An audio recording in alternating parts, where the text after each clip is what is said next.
Thank you so much. Happy to be here. I'm a psychologist turned management consultant. So I started my career at Bain after I studied psychology in my master's, and I did another master at the LSE in management. I was there for 3 years, mainly in the private equity ring fence, but also worked on some transformation cases. And then I changed into public sector consulting, which was exciting, but I felt it was not that much hands-on. So then I joined a small consulting company that newly launched now in South Africa again, where I'm an engagement manager, which is great. And how I work with clients. So I'm also a systemic therapist. So I kind of bring those two sides together between psychology and prepping you really to feel ready for the interview and the technical skill set that I got out of the consulting field. And I'm sitting there in between. So I always make sure you're well-rounded, ready for the interview. Yeah. Hey, everyone. I am a recent graduate from a Saudi University in Barcelona, looking to enter into the consulting space, specifically targeting the MVPs. Currently living in Ottawa here with my wife. Excuse my cat. He's also quite excited to do the case. And yeah, looking forward to tracking this case. Great. Yeah. How I will lead today's session is that I'll walk through the case with the candidate, Rajit. And in between, I will say I'm now taking on my coaching hat and give some feedback while we're going through the steps within the case so that it's very clear already in the case. Where do we stand? Where are the points of improvements, but also where the things that really go well, which is always important to know also, because we'll never get hired for the points of improvements, but always for the things we'll spike on. And then I'll give a feedback at the end when we then move to the Q&A. So that's how we're gonna approach it today. In the sessions one-on-one, you can always choose, do you want feedback at the end or throughout? But today I'll do that and make it very clear when is the coaching hat and when I'm the case interviewer. All right. Thank you so much for joining, Rajit. I hope you're ready for the case. Just remember that you're not supposed to use your phone, also not the laptop. Just pen and paper is fine, but you're welcome to ask any questions at any point in time that you might have. Got it. Are you ready? Can we start? Great. We actually have a private equity client here in this case today, and they've just acquired a leading European seafood restaurant chain. And the chain owns and operates around 700 restaurants across Europe. And it's actually, I'm super excited about this case because a good friend of mine was in a seafood, or he owned a seafood restaurant in South Africa and had to opt out. And we spoke at length about it. So I feel this case is bringing the challenges of the industry really to life, because what we found is that same store sales, they declined last year. And the private equity parent has obviously aggressive expectations because it's PE. They want to see improved business performance. And now we want to know from you, how can the client improve the same store sales? Okay, wonderful. Let's just make sure I've got everything taken down over here. So our client is a PE client, and they've acquired a seafood company across Europe, which has 700 restaurants operating all around the European Union. And they have an aggressive expectation, and they want to see how we can improve the business performance of the restaurants here. Is that correct? That is correct. Okay. I just wanted to make sure I got everything there. Wonderful. And, before I begin, I just wanted to, clarify a couple of things there. The first one being the aggressive expectations. I would like to know where are the expectations and how far do we want to see, and what do we consider success for the client with respect to this seafood chain? That's a very good question. So success for the client is an increase in profitability. Okay. Oh, wonderful. So the second thing I wanted to know is, do we have a timeline for this increase in profitability? Not really. I mean, for private equity, the quicker the better. Okay. We don't really have a timeline.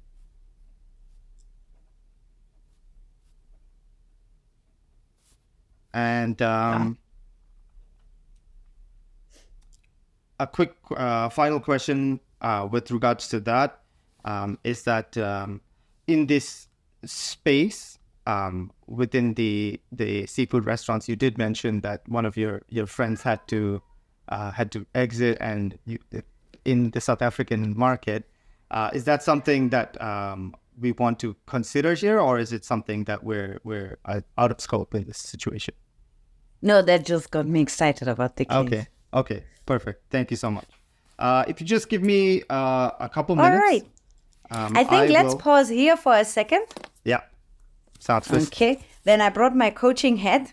So now I have my coaching hat on, and I'm going to give you feedback for the case recap and also for the clarifying questions. Okay. So for the case recap, I think what you did well is that you were spot on, you listened properly, and you got together the case the way I explained it to you. What I think is a point of improvement is the framework you use for that. I recommend you can recap it by saying the situation is as follow, the complication or the business problem is the following, and the objective or why we are here is the following. That helps you remember. Situation is always if someone asks you who's your client, what they are about. Complication is what's wrong with them at the moment, what's the problem, what's the challenge. And objective is always what you're going to try to achieve, that you circle back at the end of the case. That will make it much more succinct. And when you look at the clarifying question, what I like is that you made sure you define the criteria of success. That is always very, very, very important. So that was great. And you double check that you don't go out of scope, which is helpful. Generally, as a recommendation, what you can use as clarifying question is always definitions like you did. You can also double check what exactly happened, that you clear on that. Align on the goal like you did with the success criteria. And you can also use the clarifying questions to get a better understanding of the business model or the industry. But don't go into questions that require data or further insights, which you didn't. So that was great. All right, then we can move on. I'm taking off the coach hat and I'm the interviewer again, and you can now proceed. Okay, perfect. I will just take a couple minutes to, put my thoughts together on paper, and then we can move forward from there. Perfect. Okay. I have a basic, sketch out here, outlined on my paper, and I would like to just walk you through what I have outlined here. We're looking at improving profitability for the firm. And when it comes to profitability, there's two major buckets that I would be looking at, which is the revenue and the cost side. But I have a third bucket as well, which are some external factors that might be affecting the profitability for the company.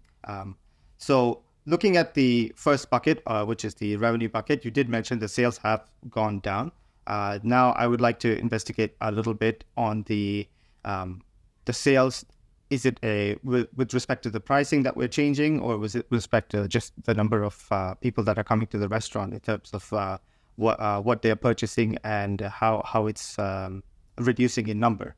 Also, when it comes to profitability, we always want to look at the cost side of things, as I mentioned. So within the cost side, we have the fixed costs and the variable costs. So we want to look into the fixed costs for the restaurant chains in terms of like the rental cost, the marketing cost that the chain is expending, and the other fixed costs such as like labor, SG&A, etc. And then in the variable cost side of things, I would also look into see if the prices for raw materials is increasing, like the price of seafood, the price of other materials like the oil in terms of for the cooking has changed, and that is creating some sort of issues for us. And then, of course, my third bucket that I was talking about, which is the external factors. Now, I want to see if there are some regulations with respect to seafood fishing, which is creating a problem for the restaurant chain in the EU zone, or maybe it's a new competitor that's come in and it's like making waves in the market, and we are really having a tough time competing with the exit competition that is there, or something like this, which is really putting pressure on our sales and reducing this. Now, that being said, I would like to start with the revenue side of things to understand what's happening. If that's okay, I want to look into some numbers with respect to the sales side. Great. All right. Thank you so much. Okay, let me take on my coaching hat to give brief overview of the structure. So overall, I think the structure was really good, but it wasn't great. And let me explain this. Good was that you have the three buckets. You explained what you're going to look at for each bucket. You didn't go into too much detail. I liked the level of detail. So all of this thumbs up. You took a little bit more than 2 minutes, around about 2 minutes is fine. So that was good. Why I'm saying it wasn't great is because after I look at the structure and how the structure went, I always, as an interviewer, ask myself, how textbook like did that sound? So, how customized was that framework or that structure? And here I noticed that it was pretty much, it sounded a bit like it was taken out of the framework, the textbook, especially with the regulations as the external factors and just the high level buckets that you have for revenue and costs. So here, I liked that you customized the cost when you spoke about seafood and oil, but you could have gone a little bit more into the specific case, what you want to look at. You could have brought in some new elements. For example, you could have looked also at sales and marketing under revenue, or you could have looked at the competitor case studies, best demonstrated practices in the industry under external factors, and that would have allowed you to customize it more, and that will take you to the next level of your structure. But the way you did it was good, and particularly that you asked me for guidance, you give a suggestion where to start, what to prioritize, and I can give you feedback. That's great. So from there, we can continue with the interview. All right, wonderful. I think that works for me. We can start with revenue. And in revenue, you said you wanted to look at price and at quantity, if I remember correctly. Yeah. Basically, I wanted to see, the trend that's happening in the past and to now. How many customers are coming to the restaurant, and what is the average ticket of the purchase, and look at the trend and see why the sales are declining. So in effect, I want to understand. Oh, perfect. We have sorry. Yeah, a little bit of you're full slow there. You got it. So I have some data on that. Just remember that when we speak about same store sales, it's not necessarily sales. So please be very specific here. Same store sales is a metric that we use in the retail industry for the store sales for all of the stores that have been operating for a year or longer, so that we actually compare how our functioning store is going. So it's not like the bottom revenue line of the whole company, just to keep that in mind. And here we have some data for you where we see how price per item, what you want to look at, has developed, and number of items, which is the quantity you wanted to look at. Plus, we've added some data for customer traffic. And we've mapped out, SSS here stands for same store sales, and we've mapped out how they belong together. So if you look at that, what is your main key takeaway? Just before I go forward with that, can you quickly re-explain what you mean by same-store sales? I kind of understood most of it, but I just want to clarify to make sure so that we're basically we're on the same page. looking for the sales broken down for the same stores that have been operating for a year or longer. So we're basically breaking it down for that specific criteria, so that it's not overall sales. So what we're trying to get out of the data would be outliers of stores that just opened or that had to be closed, and that might skew our numbers. Understood. Perfect. So if I look at the graphs here, we have price per item, number of items, and customer traffic. And looks like the blue dots are probably individual restaurants, and then the trend line is forming based on how the individual restaurants are performing there. In terms of the price per item, we see that the unit price is in an upward trend, if I'm not mistaken, and the change is moving by it's a percentage on both ends. So the percentage change in price is in a positive trend for all three.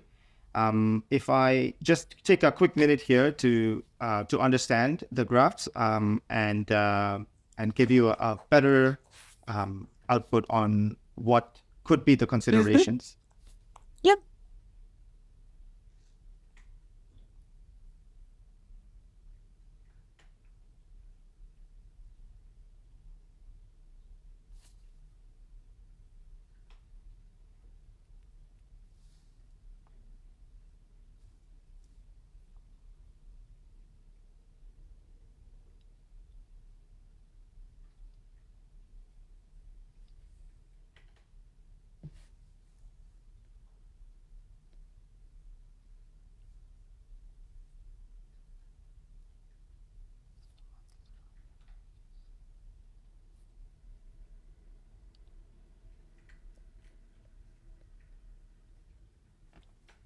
Okay, so from what I understand here, and please do correct me if I'm wrong, we have in the price, if the price is moving higher uh, per unit, then we have a increase in the change for the same store sales. And it's this, and for the number of items, it looks like the number of items change does not have a very good correlation, and the change in the traffic is the one with the highest correlation, where we have the monthly traffic over the 1 year for the same store have a big change it looks like a very linear change from -10 to about 30% a change. So in terms of what I want to look forward more is the customer traffic, obviously, because there doesn't seem to be a big correlation comparing the R squared numbers for all three. We have the highest one at 0.82 for the customer traffic, and that's what I'm most interested in to further dig into. Okay, great. Thank you so much. So that was a great analysis. Let me take my coach hat on. So what I think went really well as you were looking at the graphs is that you went step by step and you walked me through it in first describing the graphs, then interpreting the graphs, then trying to analyze and looking for key insights. And that all went very well. Just a minor note is that it's a correlation, not a trend. So we look for the different stores and we say, does the price per item or the number of items or the traffic for those stores correlate with SSS, which is same store sales? And what I think can now be the next step in how you work through the case is that you then, after you do the analysis, ask yourself, what is the so what? And the so what is always, what does that mean now for the client? You did say what you want to look into, which is great, but it's still on analysis level. Now I would like you to challenge yourself and say, what is the so what that you are taking away for the overall solution of the case? And then we can proceed. Understood. So in terms of the impact that this has on the client is that definitely the number of customers is the one that is being affected based on the correlation graph. So it is important for us to see why there is a change in the number of customers. One, to understand, is there a change because of the customers' bucket itself has changed, that the customers are not looking into seafood anymore, or is that they have a secondary preference or some sort of substitute that they are going to as compared to our restaurants? Let's take a look. It's not that there is a change over time. It's more that for different stores, you have different customer traffic, and that correlates with the same store sales. So it means that the higher the customer traffic, the higher the same store sales. Understood. So what you can take away from that is that a higher customer traffic correlates with a higher number of the number of new customers that are coming is what I would understand as the higher customer traffic, or are we considering every customer as just one entry? We are not looking at if they are returning customers. We would generally look at the traffic in a given day that goes through the store, which includes new customers, but also recurring customers. And what I know from my friends, for example, in the industry, restaurants love recurring customers. Right.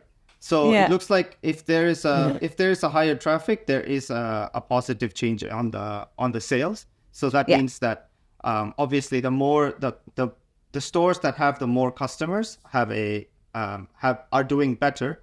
So it would be important to see where are the stores that are having the higher customers, and where are the stores that are having the lower customers, and if there is a reason that the stores with the lower customers are being affected in such a way.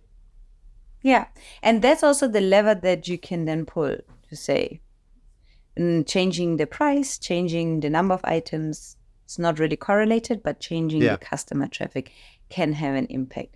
All right, great. If you go back to your structure, we have looked at revenue and we've looked a little bit at price per item and number per items.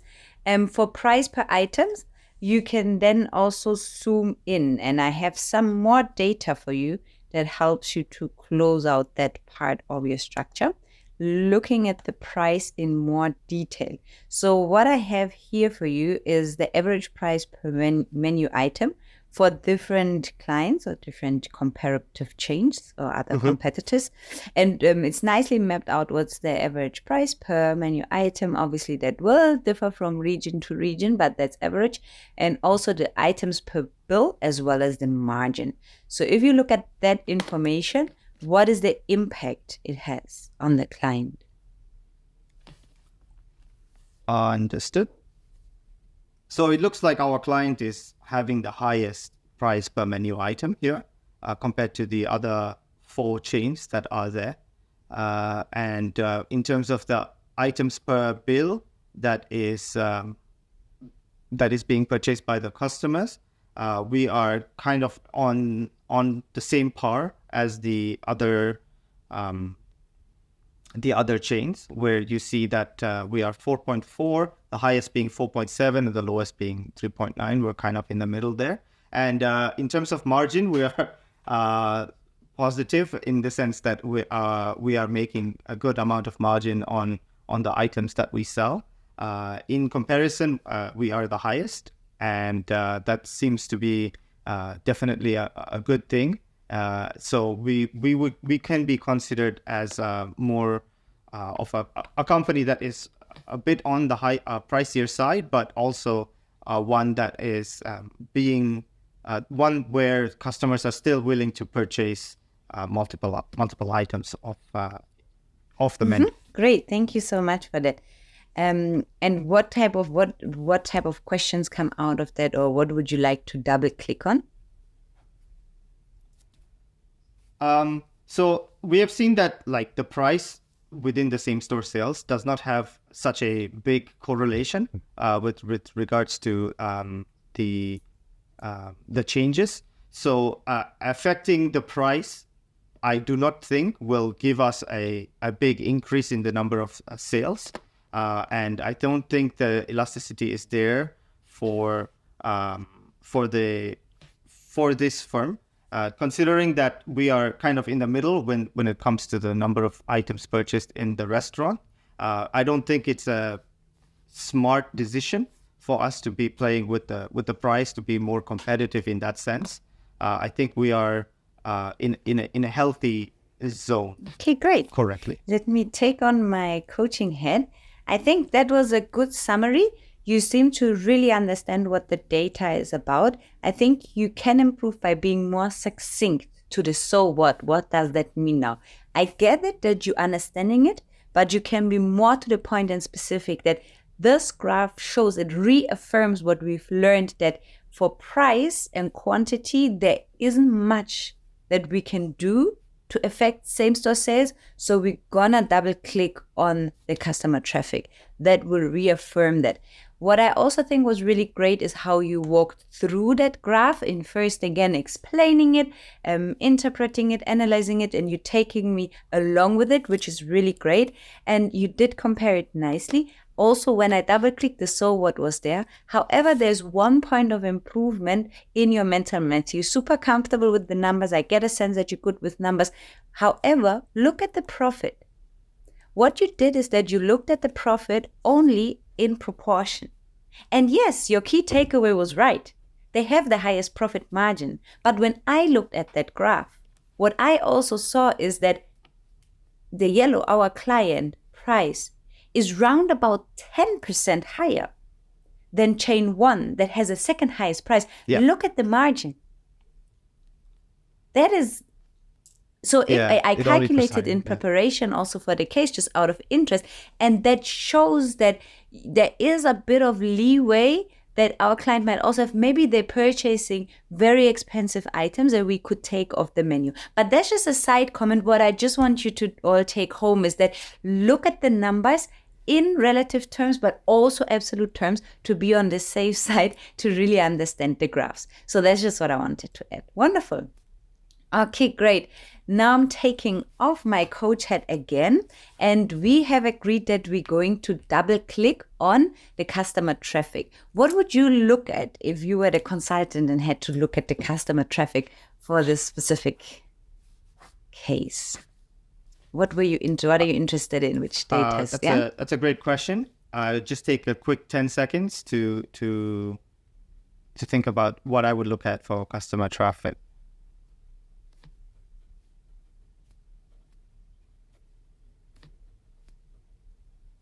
Just on top of your mind. Don't have to go into much detail. Okay, perfect.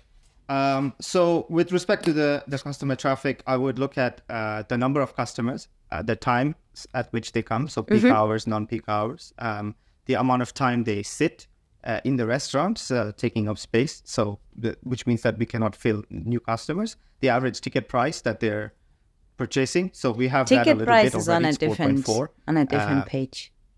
We're just looking at traffic. Okay. Okay. So in terms of traffic, definitely number one will be the number of customers that come to the restaurants, and the time that each customer is sitting within the restaurant, and spending spending within the restaurant. Spending is on a different page, but for customer traffic, how many people come and how much time they spend in the restaurant is a really good call. However, what also influences it is how many people do you actually fit in your restaurant. And here, that's the third variable, right? Informing or influencing customer traffic. And what I have here for you is a comparison of the table sizes. And on the left-hand side, there is the party size of parties together coming into the stores. Take a look at that. What does this chart tell you? With a quick notice, I can see that our largest frequency of table size is 4, followed by 6, 2, then 8. Whereas in terms of the number of customers that are coming in, is highest is 2, and then we have 4 customers, and then 3, and then 1, and then we also have customers that are 9 plus, where we might not be able to seat them in the one table that we have, which is our highest number is 8. So looking at this more accurately, we can see that, maybe changing all of 4 table seating to 2 table seating might be advantageous, in the sense that we will be able to seat more customers in the restaurant at the same time, considering that we don't have so many 2 table seatings in the restaurants. Great, yeah. Because what we actually find, if we look at this graph, is that the 4 tables or 4-seater tables are just above 50% utilized during the peak hours, because there's so many parties that come in just 2 people taking up the 4-seat tables. And that reconfiguration of the restaurant setup is your hypothesis can have a huge impact on the actual revenue. And I would like you to think that on the profitability, and I would like you to think that through by actually calculating what is the bottom line impact of adding 2 seats per restaurant.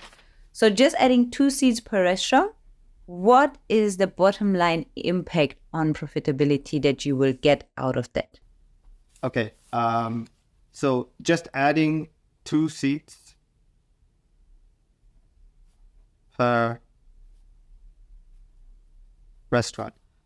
We have, I think, if I'm not mistaken, 10.95 is the average menu price, euros, and that we can. I'm just going to round off to 11 to make calculation a little bit easier. So that's about 22. That's about 11 per item, right? Per item, and not then we per have sale. We have about 4.4 items that they are purchasing. Yes. So that gives us about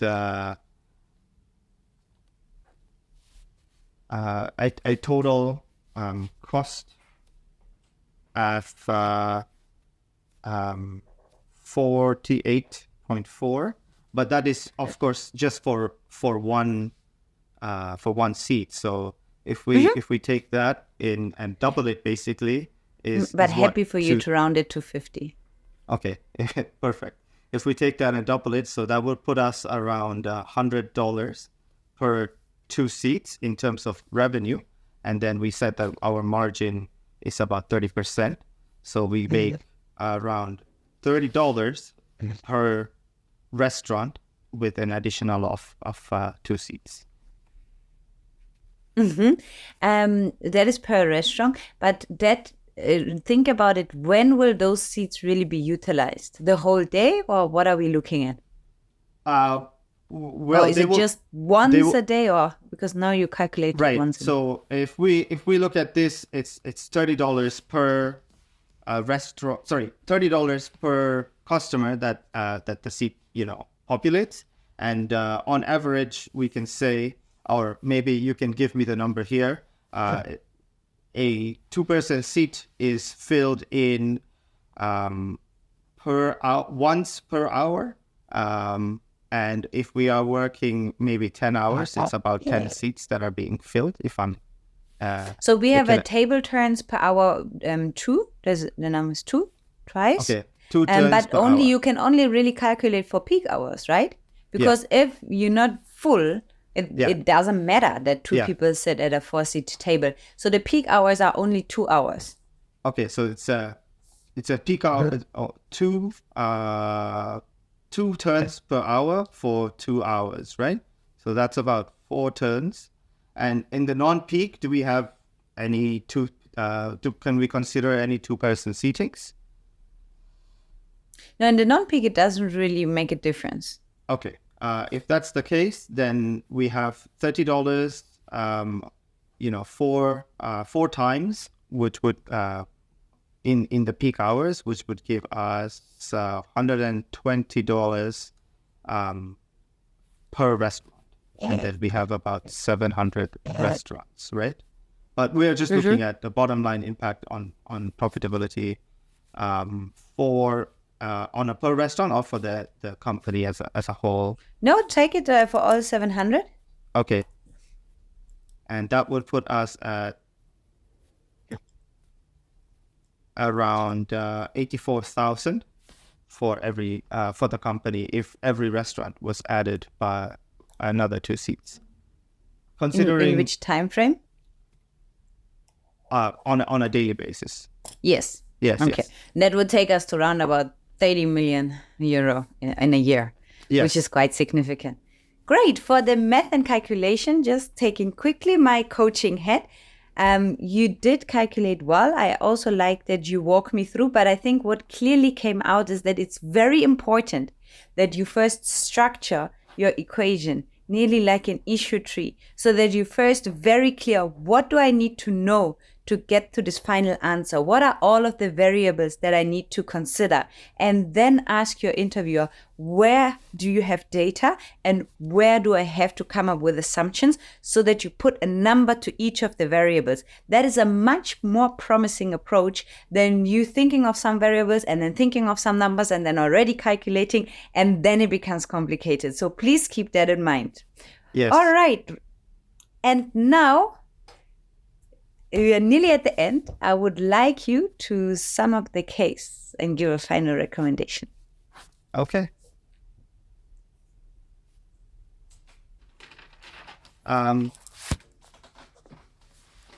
Just looking at my notes here for a second. So the main objective of the firm is to increase the profitability, and based on the analysis, we definitely looked into the declining sales. We looked at the change or the correlation between on a same store sales perspective for the price, the number of customers, and the traffic, and we definitely found that there was a key inference with respect to the traffic and a good correlation there, where the higher the number of traffic, where in the store provided a higher sales for the store. And then just to double down and make sure that we were on the right page, we looked into the prices, and we saw that definitely the correlation there with respect to changing in prices was not there. Based on that, we further investigated adding 2 seats per restaurant and seeing what the impact of that would be on the sales. Based on some calculations, we definitely can see about a good impact where we have about 30 million euros within the annual period for the profitability within the company by adding 2 seats. And this 2 seats doesn't mean that we have to go and add 2 seats. We can always reduce the distribution or change the distribution within the existing restaurants for more 2 seats, because based on what we saw, that our restaurants are mainly 4-seater, but the number of customers that are coming are mainly 2-seater, which means that they are only 50% utilized. And that means that we can just go ahead and look into restructuring the existing space within the restaurant in order to improve the profitability by a significant amount. And that would be the main recommendation for us, is to identify ways to restructure the restaurants, and in order for them to be able to be most profitable during the peak times when customers are coming to the restaurant. In addition to this, in terms of next steps, I would also investigate a little bit the price. It looks like even though our ticket price on average in terms of our competitors is higher, we do see that our margin is only 2% higher than the competitors. So that would be the next steps where I would investigate in seeing why are we purchasing items that offer higher price. Maybe it's because of a better quality, maybe not, but that's something that I would like to look into for sure. And finally, in terms of the risks for this, I would definitely see what a change would happen in terms of the restructuring of the restaurants, in terms of the number of regular customers that are coming, how happy or unhappy they would be to see that their favorite spots, for example, within the restaurants have been changed because of this, and how that is going to affect the returning customers, which is what's most important for restaurants like this. Thank you so much. Thanks for delivering the case. All right, you cracked it. And now I'll take on my coaching hat for a last time to give you feedback on the final recommendation and communication. So it showed that you have a ton of insight into the case, and you really summarized a lot of the insights. Just the way I got it was more like a presentation in academia, where we first tell the audience what we did, then we told the audience what we found, then we tell the audience what the insights are, then we go to the recommendations, and then we look at everything that would be possible to bring a change. And that is not necessarily, or that's actually not how we communicate and give recommendations in consulting. So we flip it. So we start with the actual recommendation and we prioritize one. What is the biggest lever that you can pull that brings the biggest impact at the lowest cost? That is the final recommendation. And I always say top down, talk to me that if I cut you after 30 seconds, you've said what you really wanted to say. And that needs to be the final recommendation. And then you give me the 1, 2, 3 main arguments that back up that final recommendation. And then you can go into additional data if you want, and into the steps to be taken to implement that. Also, if you bring risk, I'm not a fan of risk alone. I always want to know how you're going to mitigate them as part of the implementation. But these are then rather details at the end. So basically flip your communication on the head, and that would then be in line with the top-down communication. But thank you so much for the overall case. I think I've already given a lot of feedback on your points of improvements to take that to the next level. Overall, keep in mind that if I'm the interviewer, what I really have as a question at the back of my mind is really, does this candidate think and work like a consultant? And there I always want to know, can you recap the case, but also really focus on the objective? Consultants always look at the objective first. Also, what I will keep in mind is, does this person work with a hypothesis? So we call it answer first at Bain, but driven by a hypothesis, which is an idea what might be the solution. That is something you can add next time. That differentiates a great from a good candidate. And then can the candidate structure well? And also, can they see the so what? I would never hire a person based on a great analysis. I always hire based on them understanding what it means for the client. And lastly, can they also communicate nicely top down? And I think you've done really well, and you can now take the next steps to take that to the next level. Thank you so much. Thank you.